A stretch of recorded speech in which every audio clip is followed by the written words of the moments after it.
శరీరం త్వం శంభో శశిమిహిరవక్షోరుహయుగం తవాత్మానం మన్యే భగవతి నవాత్మానమనఘం అతశేషశేషీత్యయం ఉభయ సాధారణతయా స్థితః సంబంధో వాం సమరస పరానందపరయో. అమ్మా భగవతి, సూర్యచంద్రులు స్తనద్వయములుగా ఒప్పుతున్న నీవు శివునకు శరీరం అవుతున్నావు. నవ వ్యూహాత్మకుడైన పరమేశ్వరుడు నీకు దేహం అవుతున్నాడు. ఆ విధంగా మీరు ఏకీభావం చెందారు.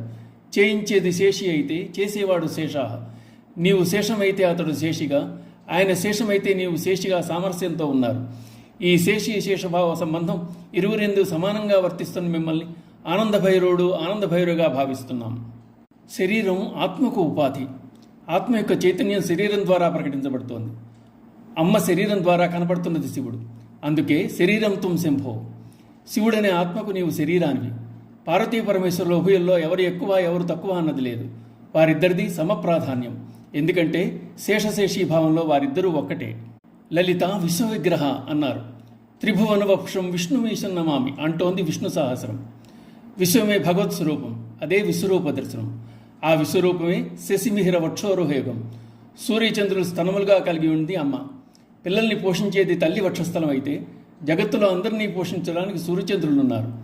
వేదాల్లో చెప్పినట్లు సూర్యచంద్రులు అమ్మవారి 3 స్థానాల్లో ఉన్నారు. అమ్మ వక్షస్థలంలో, కళ్ళల్లో తాటంకాలుగా ఉన్నారు. తాటంక యుగళీభూత తపనోడుపమండల. అమ్మ ఈ ఇద్దరిని అమర్చుకుని మనల్ని పోషిస్తోంది.